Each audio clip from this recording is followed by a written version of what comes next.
भागलपुर में 2 जून को state annual medical conference of IMA academy medical specialities of Bihar की तरफ से डॉक्टरों का एक जमघट लगेगा। इससे पहले डॉक्टर संजय कुमार निराला जो ऑर्थोपेडिक सर्जन है भागलपुर के, बड़ी तैयारी कर रहे हैं। दरअसल कहते हैं कि आईएमए का 6 विंग है और आईएमए 6 विंग में अलग अलग काम करते हैं, तो ये जो एकेडमिक विंग है उसके तहत ये काम होना है। दरअसल लगातार जो रिसर्च हो रहे हैं मेडिकल के क्षेत्र में, उससे जुड़े हुए व्याख्यान भी होना है।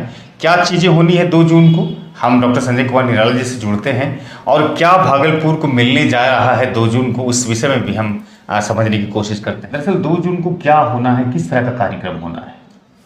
हम लोग का जो बिहार स्टेट है उसका जो आईएमए एएमएस ब्रांच है उसका स्टेट कॉन्फ्रेंस हम लोग भागलपुर में होस्ट कर रहे हैं। पिछले साल भी 28 मई को हम लोग स्टेट कॉन्फ्रेंस भागलपुर में ही किए थे। इस साल भी हम ही लोगों को मौका मिला है 2 जून को करने के लिए। इसमें जो राष्ट्रीय स्तर के जो हम लोग के लीडर्स हैं, जो आईएमए एएमएस के प्रेसिडेंट हैं, नौमिता दास गुप्ता दिल्ली से, वो आ रही हैं, और जो हम लोग के राष्ट्रीय स्तर के जो सेक्रेटरी हैं उसका नाम है श्रीरंग अवकारी, वो हैदराबाद में रहते हैं, वो वहाँ से आ रहे हैं, उनका एक व्याख्यान भी है। इसके अलावा हमारे राज्य के जो प्रेसिडेंट हैं डॉक्टर एएन राय, जो आईएमए बिहार के जो प्रेसिडेंट हैं, वो आ रहे हैं गया से। आईएमए बिहार के जो सचिव हैं वो भभुआ के हैं, डॉक्टर संतोष कुमार सिंह, वो आ रहे हैं। सबसे बड़ी बात है कि इस कार्यक्रम के उद्घाटन के लिए डॉक्टर शाहजानंद प्रसाद सिंह जो पास्ट आईएमए के प्रेसिडेंट रह चुके हैं, वो इसके मुख्य अतिथि हैं, वो आ रहे हैं उद्घाटन के लिए। अच्छा। और इसके अलावा डॉक्टर राजीव रंजन हैं जो आईएमए एएमएस के स्टेट सेक्रेटरी हैं, वो पटना से आ रहे हैं। तो इस तरह से हम लोग के पास में जितने भी ऑफिशियल्स हैं, चाहे नेशनल हेडक्वार्टर्स के हों या स्टेट हेडक्वार्टर्स के हों, वो सारे लोग आ रहे हैं। स्पीकर्स के तौर पे भी हम लोग के यहाँ गया से 2 स्पीकर्स आ रहे हैं, दरभंगा से हम लोग के यहाँ 2 स्पीकर आ रहे हैं, हैदराबाद से 1 स्पीकर, कोलकाता से 1 स्पीकर आ रहे हैं, और डिफरेंट सब्जेक्ट डिफरेंट मटेरियल्स पे वो लोग हम लोग को अपना।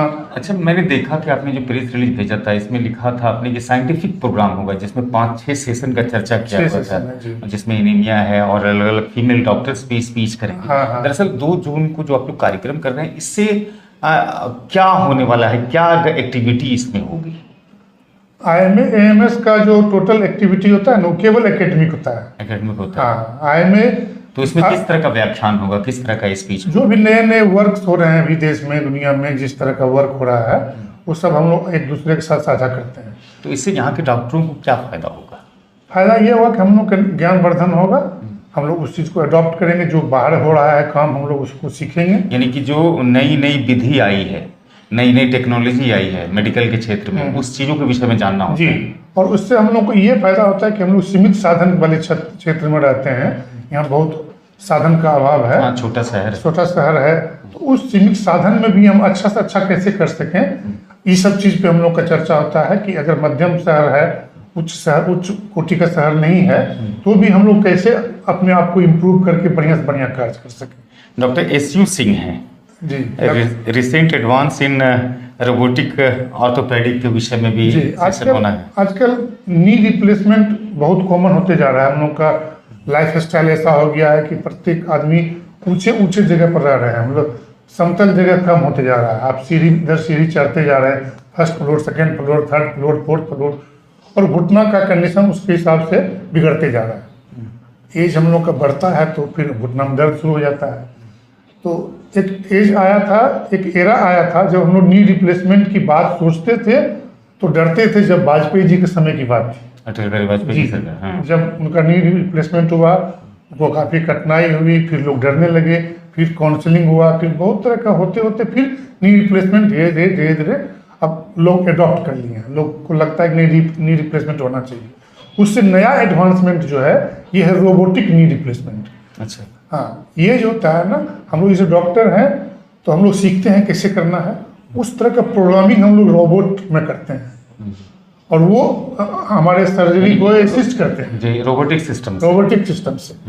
तो उसमें एरर का गुंजाइश बहुत कम हो जाता है। अच्छा, इस तरह का जो स्टेट कॉन्फ्रेंस मेडिकल का कराते हैं आप लोग, तो इससे क्या वो इलाज में भी कुछ खर्च कमी की संभावनाएं बढ़ जाती है, या फिर और भी कोई सुविधा आम पेशेंट को भी हो सकता है जब हाँ आप लोग नए नए गुण सीखते हैं इस तरह के? तो जी, हम लोग अगर कुछ नया गुण सीखते हैं तो जो पेशेंट बाहर भेजते हैं, कलकत्ता भेजते हैं, दिल्ली भेजते हैं, सिलीगुड़ी भेजते हैं, पटना भेजते हैं, और अगर वो चीज़ हम सीखते हैं और कम रिसोर्सेज में कर पाएंगे तो खर्चा तो घट ही जाएगा। बिल्कुल। पेशेंट को बाहर जाना नहीं पड़ेगा, हम यहाँ वो काम कर पाएंगे, तो खर्चा तो निश्चित रूप से घटेगा। ज्ञान का अगर आदान प्रदान होता है तो पेशेंट को फायदा तो होना ही होना है। अच्छा, ये कई दिनों का सेशन है? एक दिनों ये का? एक दिन का कॉन्फ्रेंस है और केवल सेकेंड हाफ में है, 2 बजे से 6 बजे तक। भागलपुर से कौन कौन डॉक्टर जुड़ रहे हैं? भागलपुर से डॉक्टर डीपी सिंह हमारे IMA AMS के अभी चेयरमैन है, राज्य स्तरीय चेयरमैन है वो। अच्छा। डॉक्टर अर्चना झा हमारे भागलपुर IMA AMS की अध्यक्षा हैं, और हम IMA AMS के सेक्रेटरी हैं, सेक्रेटरी। और अभी इस कॉन्फ्रेंस के ऑर्गेनाइजिंग सेक्रेटरी भी हैं। जो कॉन्फ्रेंस हो रहा है उसको ऑर्गेनाइज करना मेरे जिम्मे। डॉक्टर्स का मतलब हो गया है कि महंगी चिकित्सा व्यवस्था, और इसका एक बड़ा एडवांटेज जो ग्रामीण इलाकों में जो कोइक होते हैं, अब तो शहरों तक पहुंच गए हैं, उनको एडवांटेज मिल जाता है कि लोग डरे सहमे रहते हैं कि हमारा पैसा बहुत ज़्यादा खर्च हो जाएगा, हम अच्छे डॉक्टर के पास नहीं जाते हैं। उसको प्रलोभन देता है कि आइए, आपको इतने पैसे कम खर्च में कर रहे हैं, कुछ नहीं होना है वहाँ पर, यही चीज़ें यहाँ सब चीज़ें होती है। तो ये जो सारी विसंगतियाँ हैं सर, इस चीज़ों पर कैसे आप लोग काबू पाना चाहेंगे, कैसे कंट्रोल करना चाहेंगे? क्या केवल फीस स्ट्रक्चर में कमी कर देने से, डायग्नोसिस में कमी कर देने से हो जाएगा, या इन लोग इन चीज़ों के लिए जागरूकता की अहम ज़रूरत है? देखिए, पब्लिक और डॉक्टर के बीच का जो रिलेशन है ना, ये एक फेथ का रिलेशन है। आप 20 साल 25 साल पहले के एरा में अगर सोच के देखेंगे तो बहुत ज़्यादा फेथ था। लोग सोचते थे कि डॉक्टर साहब के पास गए हैं, वो वाला भी लगा लेंगे तो हम ठीक हो जाएंगे। धीरे धीरे ये फेथ कम होते गया दोनों साइड से। अब क्या है कि कंज्यूमर फोरम का एरा है, उपभोक्ता मंच। हाँ, उपभोक्ता फोरम आ गया है। हम लोगों से एक त्रुटि भी होगी तो कंज्यूमर फोरम में जाएगा। अगर हम पहले के ज़माने में 25 साल पहले क्लिनिकल डायग्नोसिस पे मलेरिया का दवा दे देते थे और पेशेंट ठीक हो जाता था, साथ में टाइफाइड की भी दवा दे देते थे, पेशेंट ठीक हो जाता था, वो कुछ नहीं बोलता था, वो ठीक होने से मतलब रहता था। अभी क्या है कि अगर आप बिना डायग्नोसिस किए दोनों दवा मिक्स करके बुखार ठीक भी कर देंगे तो आप पर क्लेम सिर्फ हो जाएगा। या तो मलेरिया था तो टाइफाइड का क्यों दिए, और टाइफाइड था तो मलेरिया का क्यों दिए। तो जांच इसलिए बढ़ गया है कि आपको पेशेंट भी ठीक करना है और अपने आप को भी बचा के रखना है। तो इससे जो ग्रामीण इलाके में कोइक हैं उसको तो फायदा मिल रहा है ना? ग्रामीण इलाके के जो क्वेक हैं वो किसी फोरम के अंदर आते ही नहीं, उनको कंज्यूमर फोरम तो उस पर है लेकिन नहीं। इसका नुकसान तो अच्छे डॉक्टर्स को बिल्कुल भी हो रहा है। बिल्कुल इसका नुकसान तो उन लोगों को हो रहा है जिनके परिवार से लूज कर जाते हैं, लॉस कर जाते जी, हैं। बिल्कुल नुकसान हो रहा है। वही तो बोले कि जो फेथ है ना, ये फेथ ब्रिज का फायदा उनको मिल रहा है। आपका मेरे ऊपर से फेथ कम होते जाएगा अगर कि ये जाएंगे तो बहुत तरह के जांच लिखेंगे, अब फिर दवा देंगे, शायद ठीक हो जाए, लेकिन खर्चा बहुत हो जाएगा। तो चलो यहाँ शायद कम खर्चा में ठीक हो जाए। अच्छा, एक सवाल का मेरे और जवाब हम चाहेंगे कि कहते हैं कि कोरोना की पीरियड में जब कोरोना को ठीक करने के लिए डॉक्टर एस्टेरॉयड का इंजेक्शन देते रहे लगातार, तो उसका दुष्परिणाम अभी डायबिटीज के रूप में देखने के लिए मिलता है कि लगातार इंजेक्शन पड़ने से पेशेंट को जो है वो डायबिटीज में कन्वर्ट हो गया। ये बातें सच है? देखिए, जितना भी इन्फ्लामेशन है, चाहे किसी भी कारण को हो, कोरोना का हो या आपको आजमा का हो, जितना भी तरह का लंग्स में कंजेशन इन्फ्लामेशन है, आपको इमीडिएट रिलीफ चाहिए तो स्टेरॉयड देना ही देना है। लेकिन लिमिट करता है कि आपका डोज कितना है, डिपेंड करता है ये तो चीज़। उसके रिक्वायरमेंट पे है। अगर उसका ऑक्सीजन सेचुरेशन फॉल करेगा तो हम और डोज बढ़ाएंगे। जितना इसका नुकसान भी तो है ना सर? हमको तो अभी लाइफ सेव करना है, भविष्य में नहीं जानते हैं। भविष्य में तो जब डायबिटीज आएगा तो डायबिटीज का सोचेंगे, लेकिन अभी अगर उसको नहीं बचाएंगे तो कल को उसको डायबिटीज आएगा कहाँ से? वो तो जिंदा रहेगा तब तो डायबिटीज आएगा। लेकिन ये चीजें हो सकती है इस तरह। किसी को भी स्टेरॉयड पड़ेगा तो स्टेरॉयड का साइड इफेक्ट है, डायबिटीज होगा, ऑस्टियोपोरोसिस होगा, उसका इम्यूनिटी कमजोर होगा, ये सारा चीज होगा। लेकिन जब हमको बचाना होता है, लाइफ सेविंग मेडिसिन में स्टेरॉयड आता है। तो जब लाइफ सेविंग मेडिसिन में ही आ गया और लाइफ सेविंग उसमें करना ही करना है तो आपको देना ही देना है। अच्छा, एक चीजें बहुत ज्यादा इसमें रहा, ट्रेंड में रहा, अभी हमने देखा कि ये जो कोविशील्ड का जो वैक्सीनेशन था, वैक्सीन जो पड़ा, इसका जो जो बेसिक टेक्नोलॉजी था एस्ट्राजेनेका, उसके विषय में ये कहा गया कि इस कोविशील्ड के लगने की वजह से असामान्य तरीके से जो मरीजों में गतिविधि है, जिसमें हार्ट की बीमारियां हैं, ये बातें जो रही है चर्चा में, ये सच है या फिर क्या, आप कैसे देखते हैं? देखिए, इस वैक्सीनेशन का जो हम लोग का प्लान होता है, आइडियली तो लोग जब बहुत अच्छा से आपको फिजिशियंस या पेडियाट्रिशियंस उसको बहुत अच्छे से एक्सप्लेन कर पाएंगे। मोटे तौर पे क्या होता है कि जो एंटीजेंस होता है ना किसी वायरस का, किसी बैक्टीरिया का, उसको हम लोग डीनेचर्ड कर देते हैं, उसमें एंटीजेनिसिटी खत्म हो जाए, बीमारी नहीं हो, और उसको ह्यूमन में या किसी एनिमल्स में इंक्यूबेट करके डाल करके एंटीबॉडी तैयार करके और उससे वैक्सीन तैयार करते हैं। तो जो कोरोना का पीरियड था ना, उसमें इतना फास्ट सब चीज हो रहा था कि एरर की गुंजाइश सब जगह थी, आपको समय नहीं दे रहा था। 1 से 2 महीना में कुछ ना कुछ करना है, 2 से 3 महीना में कुछ ना कुछ करना है, पैनिक हो गया था पूरा देश और दुनिया।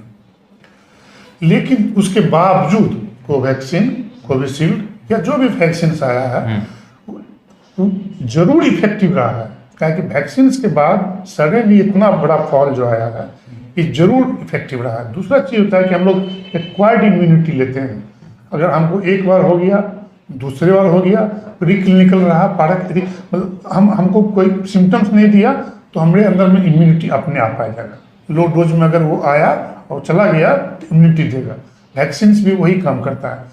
तो धीरे धीरे हम लोग एक्वायर्ड इम्यूनिटी भी लिए, वैक्सीन भी काम किया, दोनों मिला के कोरोना से हम लोग आज जीत गए। अंतिम में प्रश्न करेंगे कि आप चूंकि ऑर्थोपेडिक सर्जन हैं, अमूमन जो फ्रैक्चर होता है, चाहे बोन फ्रैक्चर हो या कहीं पर फ्रैक्चर हो बॉडी में, तो आप लोग उसको स्टील लगा करके, प्लेट लगा करके किसी तरह से उसको ठीक करते हैं, अच्छी अवस्था में जाता है। आप लोग इस पर क्या काम कर रहे हैं भविष्य में कि जो आदमी एक मरतबा इंजर्ड हो गया, उनका एक्सीडेंट हो गया, उसके बाद अगर उसी पार्ट पर उसका दोबारा फ्रैक्चर होता है तो जो उसका बॉडी है या फिर जो पार्ट्स है या फिर जो उसमें एलिमेंट्स आपने इनपुट किया है, उसको कैसे आप रिकवर करते हैं? जो कि ब्रिटेन का भी एक रिसर्च आया था कि इस पर बहुत ज़्यादा मेडिकल अभी काम नहीं कर पा रहा है। देखिए, रिवीजन सर्जरी पे बहुत वर्क हो रहा है। आप जो बात कर रहे हैं ना, उसको हम लोग रिवीजन सर्जरी बोलते हैं कि एक सर्जरी हो गया, अब उसमें रिवीजन कर। रिवीजन सर्जरी जो हुआ ना, कि अगर हमारे पास में इम्प्लांट लगा हुआ है, इम्प्लांट पे हम लोग फिर से फ्रैक्चर हो गया तो दूसरा इम्प्लांट क्या लगेगा, इसमें बहुत सारा वर्क हो गया है, बहुत सारा काम हो भी गया है। ऐसा नहीं है कि आपको रिवीजन सर्जरी का कोई अभाव है। हाँ, मतलब मेडिकल में काम हो रहा है। हाँ, बहुत काम हो रहा है। रिवीजन सर्जरी बहुत आगे चला गया। अभी तो ये स्थिति है कि आप सीमेंट लगा लेते हैं, जो कि हम लोग पहले मानते थे कि अगर एक बार सीमेंटिंग हो गया तो निकालना मुश्किल है। ऐसा नहीं रह गया। अब सीमेंट लगा हुआ प्रोस्थेसिस या सीमेंट लगा हुआ इम्प्लांट को भी हम लोग निकाल करके रिवाइज कर देते हैं। अच्छा, तत्काल अगर मान के चलिए रोड एक्सीडेंट हो जाता है किसी का, तो वैसे तौर जो जिसका रोड एक्सीडेंट होता है उसको क्या करना चाहिए आपको एक प्राइमरी स्टेज में, ताकि उसको और पब्लिक अवेयरनेस में 5 चीज करना चाहिए। उसको हम लोग निमोनिक सुबह में प्राइस बोलते हैं। पी जो होता है, इसको होता है प्रोटेक्शन। जो इससे कोई चोट लगा है उसको आप सुरक्षा में ले लीजिए, उसमें फिर से चोट ना लगे, ध्यान रखिए। आर हुआ रेस्ट, मतलब उस पार्ट को आराम दे दीजिए। मान लीजिए हमें क्योनी में चोट लगा है तो उसको आराम दे दीजिए, कंधा में चोट लगा, आराम दे दीजिए, मतलब इसका मूवमेंट रोक दीजिए, आराम दे दीजिए। तीसरा होता है आइस। आइस मतलब बर्फ। आप बर्फ से सेकिए, ठंडा चीज से सेकिए, गर्म चीज से कभी मत सेकिए। सी हुआ कंप्रेशन। अगर आपके पास में तौलिया, गमछी या कोई चीज है, क्रेप बैंडेज है, तो लगा दीजिए ताकि एक्स्ट्रा ब्लीडिंग नहीं हो टिश्यू के अंदर, पैर फूले नहीं, हाथ फूले नहीं। क्रेप बैंडेज लगाने में इतने ध्यान रखना है कि बहुत टाइट नहीं बांधना चाहिए, हल्का प्रेशर भी रहे और बहुत लूज भी नहीं रहे, टाइट भी नहीं रहे। और 5वां जो सबसे इम्पोर्टेंट है वह एलिवेशन। जो भी पार्ट में चोट लगा है उसको ऊंचा कर देना है, हाथ में, पैर में, ताकि सूजन जो होता है ना डिपेंडेंट एरिया में होता है। अगर आप नीचे रखेंगे तो सूजन बढ़ेगा, नहीं रखेंगे तो नहीं बढ़ेगा। तो एलिवेशन, ये 5 चीज अगर आप कर देते हैं तो 80 to 85 ट्रॉमा आप मैनेज कर दिए। उसके बाद जो पार्ट बचा वो डॉक्टर उसको टैकल कर लेंगे आसानी से। इसका उल्टा कभी नहीं करना चाहिए, जो कि हम लोग के आए दिन होता है कि हम लोग गर्म पानी से सेक देते हैं, पिछलवा देते हैं, मालिश करवा देते हैं। ये सबसे बचना चाहिए। बचना चाहिए।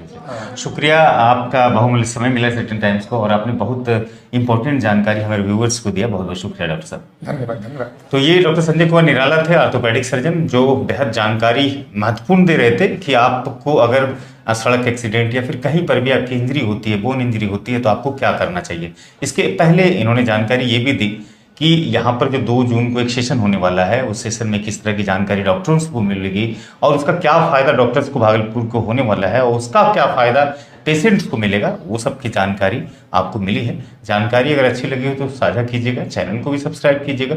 फेसबुक और यूट्यूब पर अगर आप नए हैं तो फॉलो और लाइक करना मत भूलिएगा, सब्सक्राइब भी कीजिए।